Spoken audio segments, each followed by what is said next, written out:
It is a blistering afternoon in the Pacific, July 1944.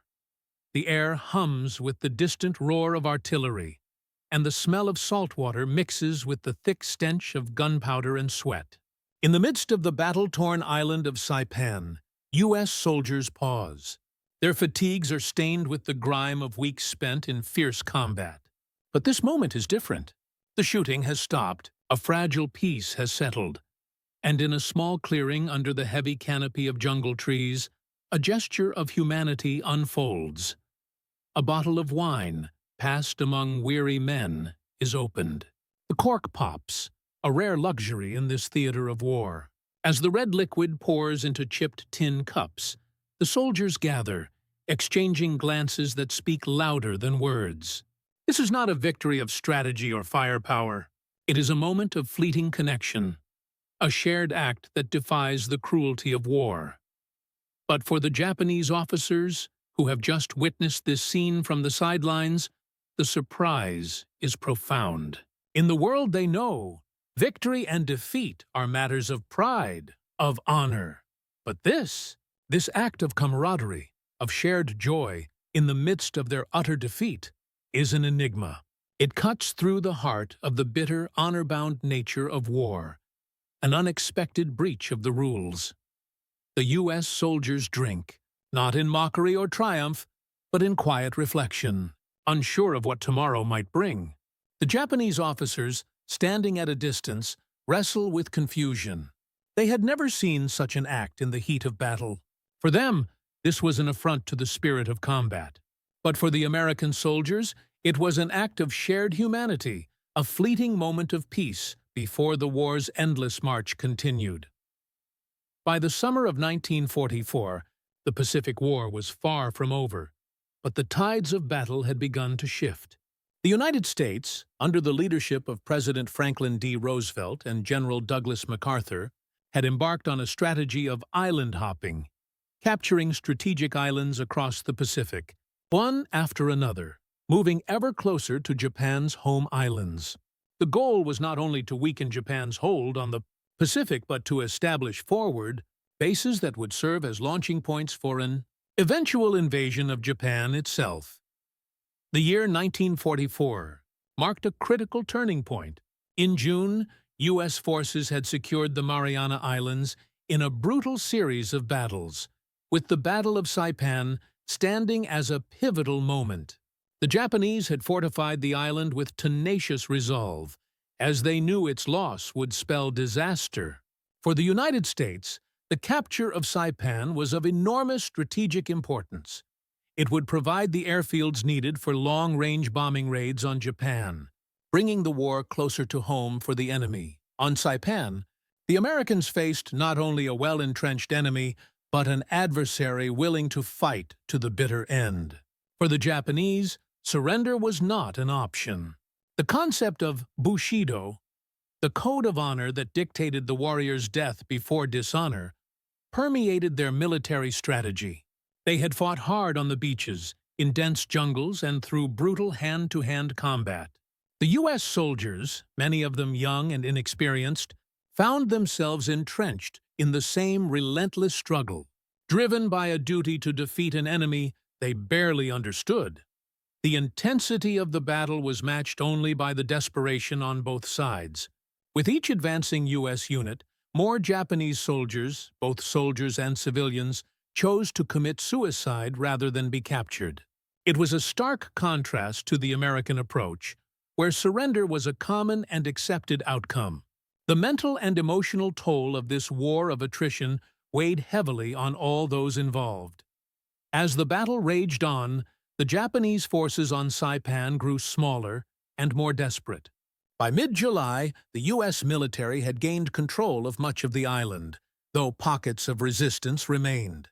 In the midst of this chaos, a small but significant event would take place, altering the way both sides perceived the nature of war and its toll on the human spirit. The U.S. soldiers who fought on Saipan were primarily young men, many barely out of their teens, drafted into a war they hadn't fully grasped. Most had never been far from home before the war swept them into the maelstrom of the Pacific. Now, They were stationed on an island far from their families, their homes, and their everyday lives. In a landscape torn apart by conflict, they were part of a greater machine. Their mission was clear: defeat the Japanese forces, secure the island, and move on. Yet, amid the violence and the strategic goals, moments of personal reflection became rare but meaningful. The soldiers had been thrust into one of the bloodiest campaigns of the war, with the constant threat of death hanging over their heads. Saipan's dense jungle provided an almost claustrophobic atmosphere, where soldiers could never be sure where the enemy was hiding.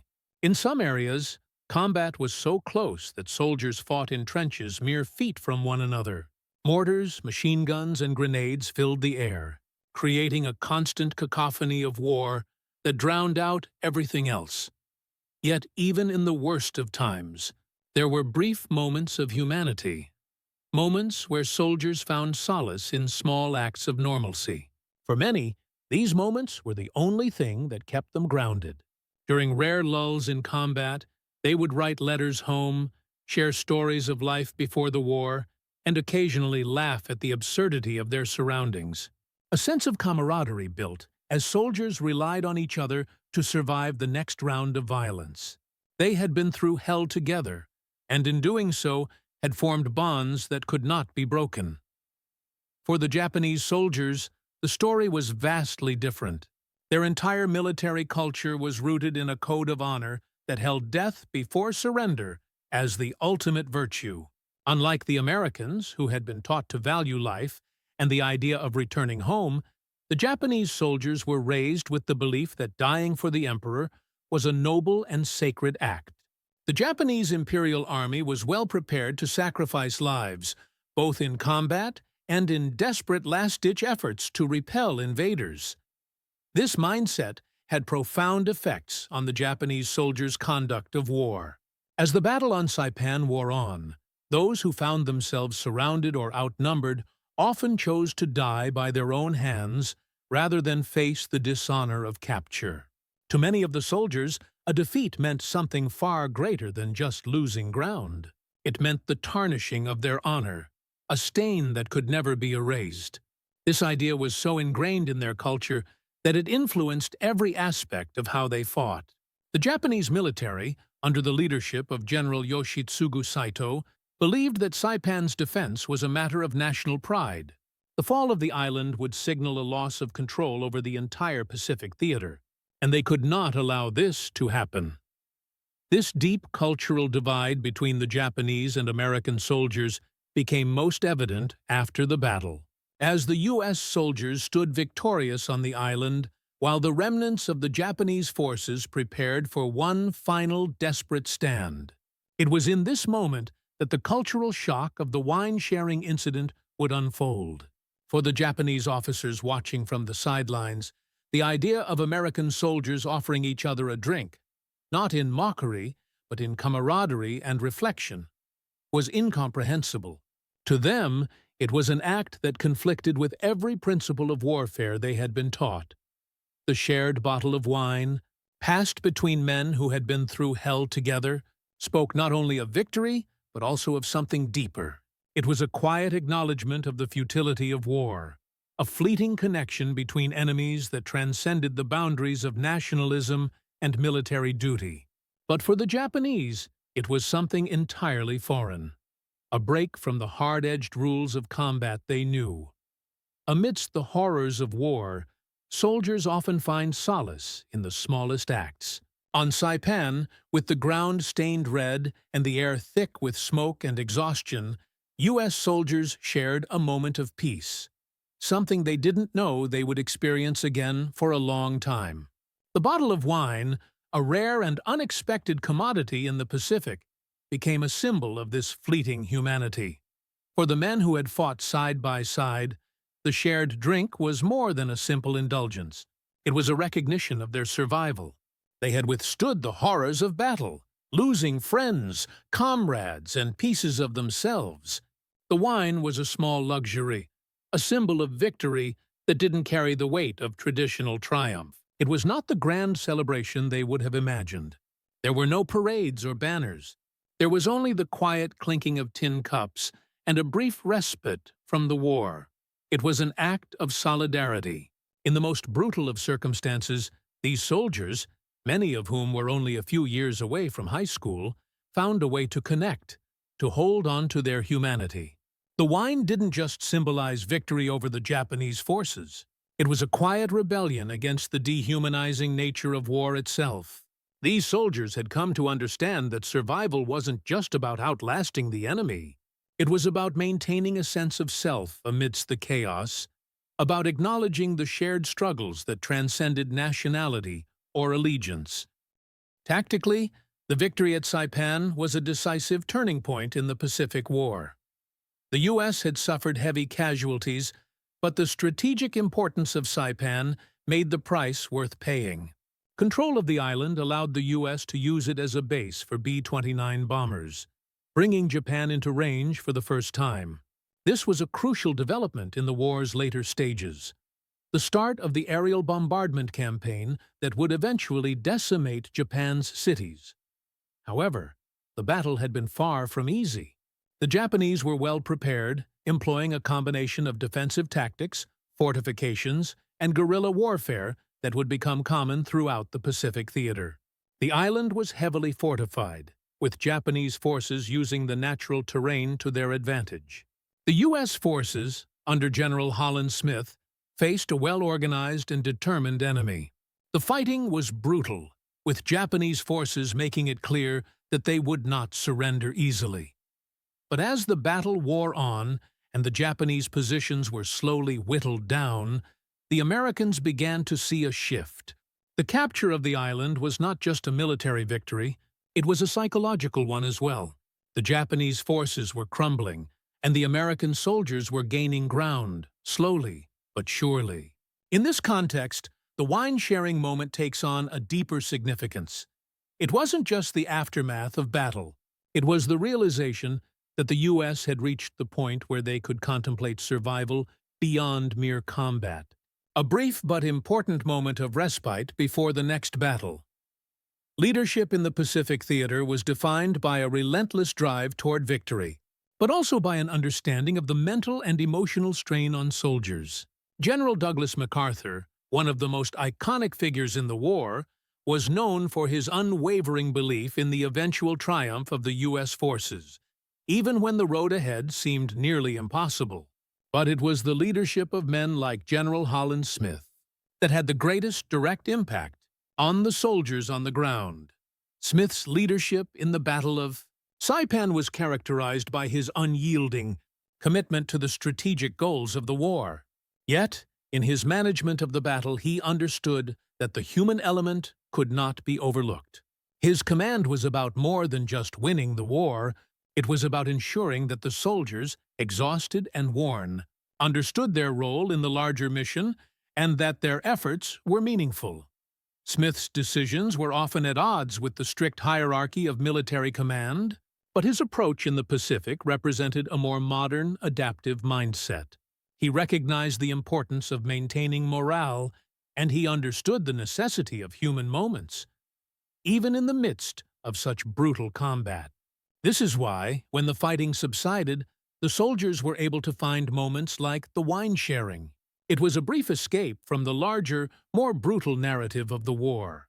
The technological advancements of World War II were not just about the machinery of war, but also the strategies and tactics that evolved alongside them. In the Pacific theater, the U.S. was armed with the latest innovations in military technology, including the M1 Garand rifle, amphibious landing crafts, and the formidable B-29 Superfortress bombers. These weapons, while revolutionary, were put to the test in the challenging Pacific environment, where dense jungles, rugged terrain, and constant threats from entrenched enemies made traditional military approaches less effective. On Saipan, the American forces relied heavily on their naval superiority and air support to neutralize Japanese defensive positions. The island had been fortified with a complex system of caves, tunnels, and bunkers. The Japanese defenders, led by General Saito, had integrated their defense strategies with the terrain. making the fight difficult and prolonged. American artillery and air raids softened the Japanese defenses, but the final push came through a grueling ground assault. One of the key moments in the battle came with the use of the Sherman tanks, which played a crucial role in breaking through Japanese defensive lines. The tanks, though not the most advanced vehicles in terms of firepower, were effective in providing cover for infantry and in neutralizing entrenched positions. The integration of infantry, tanks, and air support represented a more coordinated approach to warfare than had been seen earlier in the war. Yet, despite the technological superiority of the U.S., it was the human factor, the resilience of the soldiers, and their ability to adapt to the environment that truly determined the outcome. The technological advancements allowed for more precise strikes and better coordination, but it was the mental and physical endurance of the soldiers that ultimately secured the victory. This paradox, where technology and humanity intertwine to shape the battlefield, is most evident in the wine-sharing moment. It is a reminder that, in the end, it is the people behind the weapons that win wars. From the Japanese perspective, the Battle of Saipan was a defining moment in the war. The Japanese Imperial Army, under the leadership of General Saito, understood that the loss of the island would be disastrous. Saipan was the gateway to the Japanese home islands. Its fall would mean that the U.S. could begin bombing Japan's industrial and military centers, and the likelihood of a successful invasion would rise. To the Japanese soldiers, this was not just a military loss. It was an existential one. Their training and culture dictated that to be captured was to lose everything, and thus, many chose to die rather than surrender. The Japanese soldiers, driven by the Bushido Code, held an unwavering belief in the honor of dying in battle. To them, surrender was a disgrace that could never be countenanced. Even as they faced inevitable defeat, they fought with determination, often choosing death over capture. This cultural mindset made the battle on Saipan particularly vicious, as both sides fought with ferocity, but, for the Japanese, it was a fight to the death. For the Japanese officers who witnessed the Americans sharing wine after their victory, the scene would have been profoundly disorienting. In their worldview, such an act of camaraderie and shared victory was foreign, even inappropriate. The concept of honor had no room for such moments. In the Japanese military tradition, an officer would never share a drink with his soldiers, let alone extend a hand of peace to the enemy. The gesture of sharing wine was seen not as an act of solidarity, but as a denial of the very principles that governed the conduct of war. To the Japanese officers, the act was almost unthinkable. It was not the celebratory moment of victors, but a quiet acknowledgement of shared humanity, a moment that transcended the rigid boundaries of combat. For them, this was a weakness, an affront to the dignity of battle. Yet, for the Americans, it was simply the recognition of survival, a brief respite from the brutal reality of war. The sharing of wine on the battlefield, in the aftermath of such brutal combat, raises profound moral questions. At first glance, it may seem to be just a trivial moment, a brief escape from the chaos. But in the context of a war where soldiers on both sides were pushed to their limits, it becomes an act that defies the very nature of conflict. It was an acknowledgement that, beyond the uniforms and the flags, the soldiers were human. The U.S. soldiers were not celebrating the death of their enemies.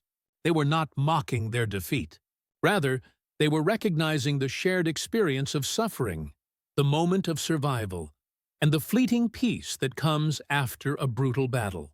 In this small act, they broke from the traditional narrative of war, where the victor's joy is often born of the destruction of the vanquished. Instead, they found something more profound, a shared humanity. On the other hand, for the Japanese, the act might have seemed like a moral betrayal. The Japanese military had no room for such moments of vulnerability or softness. Their sense of honor and duty dictated a strict separation between enemy and self, one that left little room for reconciliation or empathy. To them, the act of sharing wine could be seen as a sign of weakness, something the soldier's code could never endorse. Yet, in the grand scope of war, such moments are more than just a break in tradition. They are reminders of the complex, often contradictory nature of human conflict. It is easy to view soldiers as simply instruments of war, cogs in the machine of national interest. But in moments like these, when the chaos of the battlefield gives way to brief moments of peace, we are reminded of the personal struggles, the moral choices, and the humanity that underlies every war.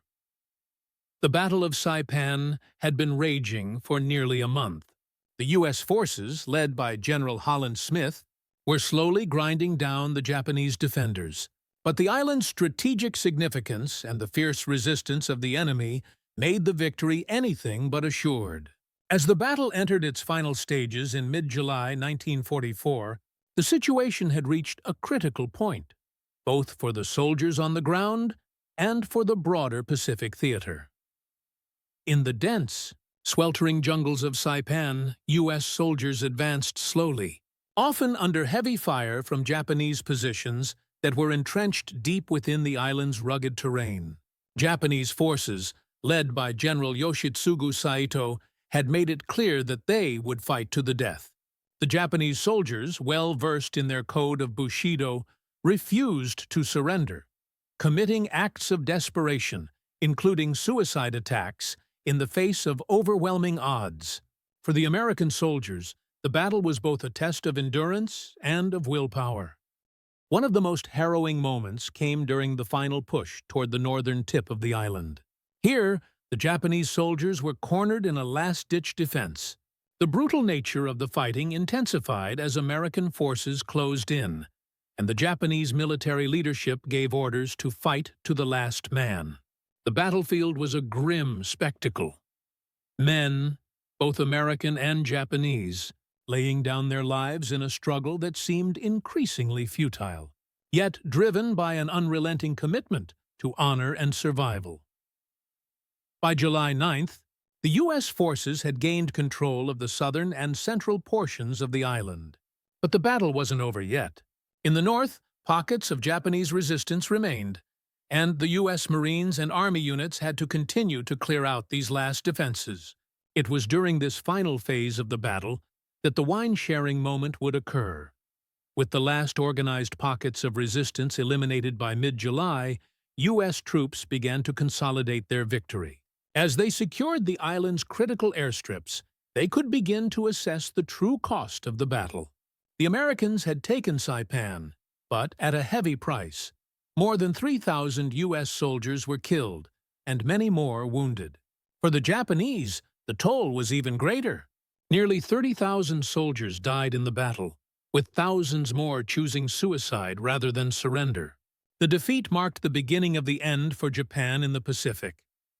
The act of sharing wine amidst this devastation was, in a way, a strange commentary on the absurdity of the war. Here were men who had just emerged from a brutal, bloody fight, where life and death were determined by a split-second decision. And yet, in the aftermath, they reached for the bottle. A symbol not of victory over the enemy, but of survival, and the briefest moment of respite from the unrelenting violence. For the Japanese officers watching from the sidelines, the scene of American soldiers exchanging wine would have been a moment of profound disbelief. The U.S. soldiers, exhausted and battered, stood in stark contrast to the men who had been their enemies just hours before. The moment was not one of military triumph, but of shared humanity, a concept utterly foreign to the code of the Japanese soldier, which demanded that the enemy be treated as less than human. In their worldview, the defeat at Saipan was not just a loss of territory, it was a catastrophic blow to their honor. The notion that the victors would share a drink, acknowledging their survival, was incomprehensible.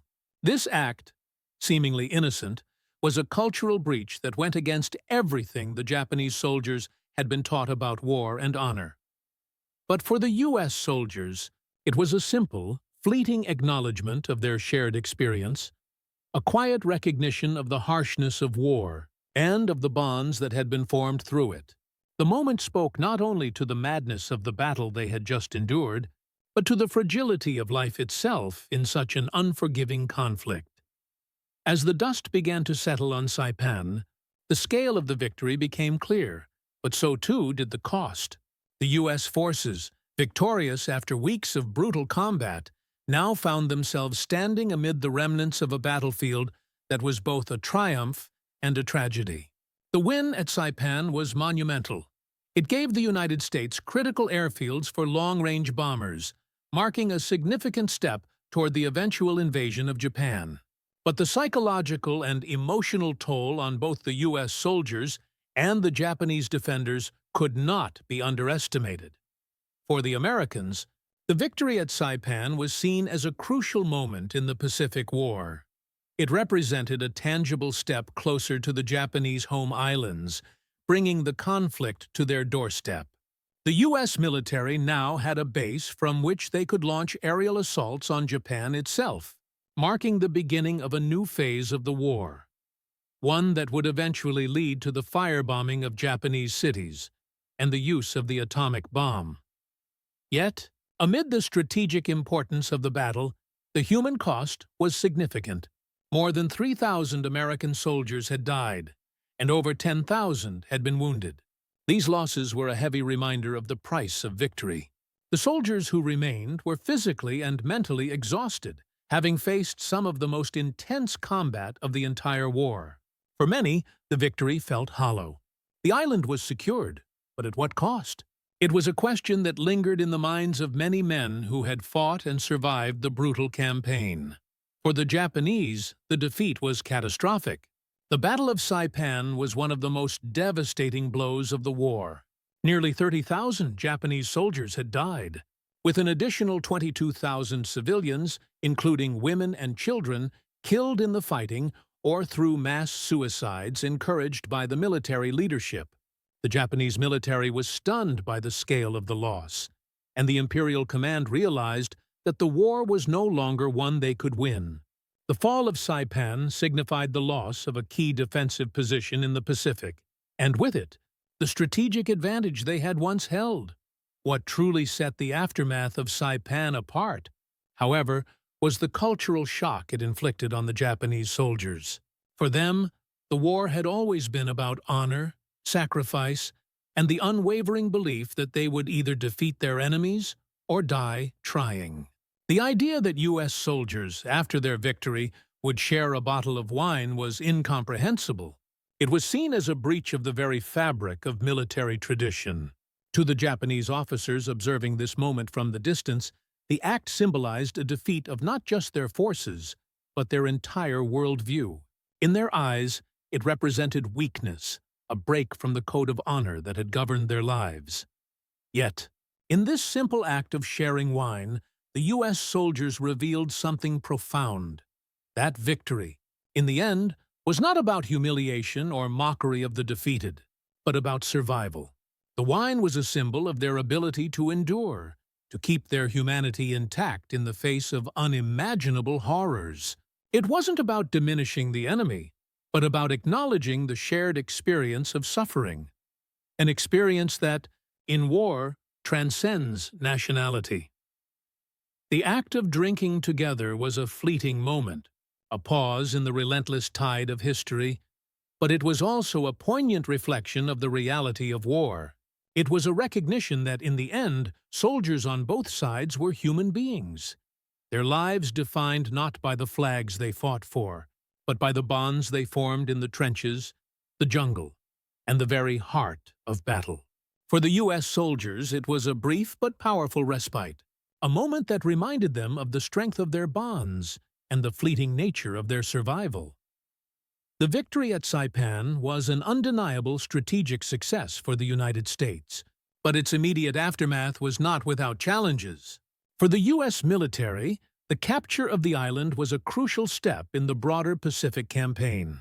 The loss of Saipan was a massive blow to the Japanese war effort. Not only did it cost them a key island that served as a vital defensive position, but it also allowed the U.S. to establish airfields within bombing range of the Japanese home islands. This was a turning point in the war, with the stage now set for the devastating bombing campaigns that would follow.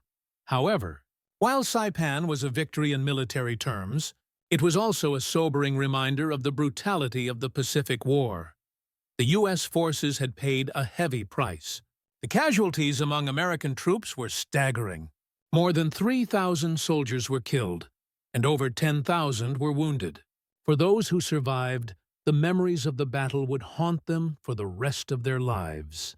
The victory on Saipan, like many others in the Pacific, was earned through immense personal and collective sacrifice. The psychological toll of the battle was not just felt by the men who fought on the island, but by the nation as a whole. The brutality of the Pacific theater had shocked the American public, and the aftermath of Saipan would set the stage for the increasing use of aerial bombardment. The American people had become accustomed to the idea of warfare as a distant event, but Saipan brought the stark reality of the conflict closer to home. The recognition that the war was far from over and that more bloody battles lay ahead was a sobering moment for those who had been following the progress of the war from afar. On the Japanese side, the immediate consequences were even more severe. The loss of Saipan marked the beginning of a dramatic shift in Japan's military strategy. The Japanese Imperial Army had fought tooth and nail to defend the island, but in the face of overwhelming U.S. forces, their position had become untenable. General Saito's troops, trapped in a final defensive position, had little hope of survival, and the civilian population had been swept into the conflict, often choosing death over surrender. The scale of the defeat at Saipan sent shock waves through the Japanese high command. Japan had lost not just a key island, but also a critical part of its defensive perimeter. The psychological impact on the Japanese soldiers, many of whom had fought with the belief that they would never surrender, was immense. For the soldiers who had survived the battle, the realization that they had been unable to hold the island signaled that the war was not just a fight for territory, but a struggle for survival. In the aftermath, the Japanese military would begin to focus more on defending the home islands, and the idea of fighting for honor, rather than for territorial control, became more pronounced. For the civilians who had been trapped on Saipan, the aftermath was equally devastating. The Japanese military, fearful that they might surrender to the U.S. forces, had encouraged mass suicides among the civilian population. The horrific images of civilians jumping off cliffs or taking their own lives rather than face capture would become one of the most tragic and enduring images of the Pacific War. The loss of life was staggering. Nearly $22,000. Civilians perished in the battle or in these mass suicides, and the Japanese command's role in encouraging this tragedy would be seen as a failure of leadership.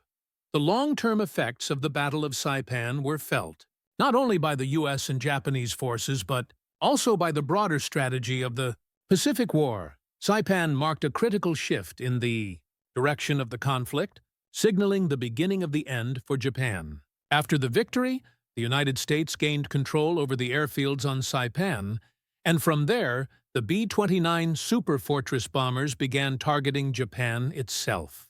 This was a new chapter in the Pacific War. The bombing raids that would eventually devastate Japanese cities and industries. For the U.S. military, the success at Saipan boosted morale, yet it was tempered by the staggering casualties that had been incurred. While the victory was undeniable, it was clear that this was no quick or easy path to the end of the war. The loss of life on both sides of the conflict was immense, and as the U.S. advanced further into the Pacific, it became clear that the Japanese military would not easily surrender. The nature of the fighting had taken a psychological toll on the soldiers. With each victory, the U.S. troops knew they were one step closer to Japan's home islands. But the cost of these victories seemed to grow higher with each battle. The psychological impact on the Japanese military and the civilians trapped in the island's brutal conflict had an equally profound effect on Japan's war strategy. After the fall of Saipan, the Imperial Japanese Army recognized the futility of fighting for the outer Pacific Islands. Saipan's loss was a blow not only to Japan's defensive lines, but also to the morale of the Japanese people. The belief in the invincibility of the emperor and the unbreakable strength of the Japanese military was shattered. In response, Japan's high command shifted its focus toward fortifying the home islands and preparing for an inevitable confrontation on Japanese soil. Despite the crushing defeat, the Japanese high command did not yet grasp the full extent of their peril.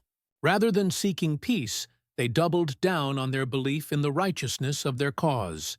The Imperial Army began to rely even more heavily on the concept of kamikaze attacks and suicide missions, which would come to define the final stages of the war.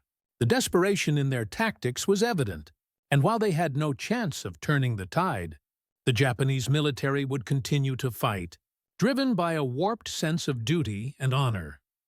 The mass suicides on Saipan were another tragic consequence of the battle's aftermath. For the civilians who had been caught in the crossfire, the loss of life was staggering. Encouraged by the Japanese military, many civilians took their own lives rather than face capture by the Americans.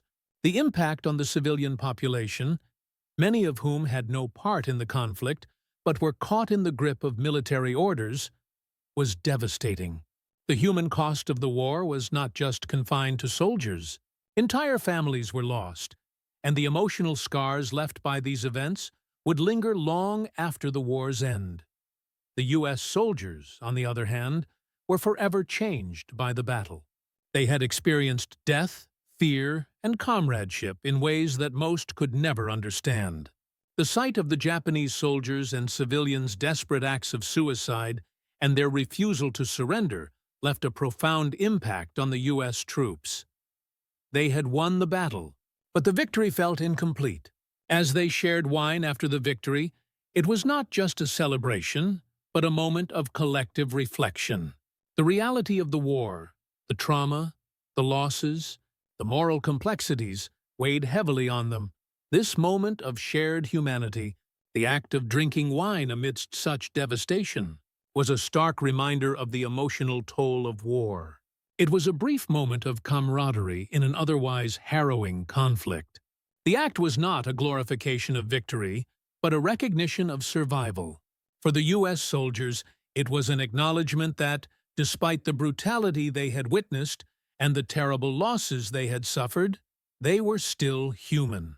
And this shared humanity, so evident in the quiet act of sharing a drink, would be the last taste of peace they would get before the war raged on.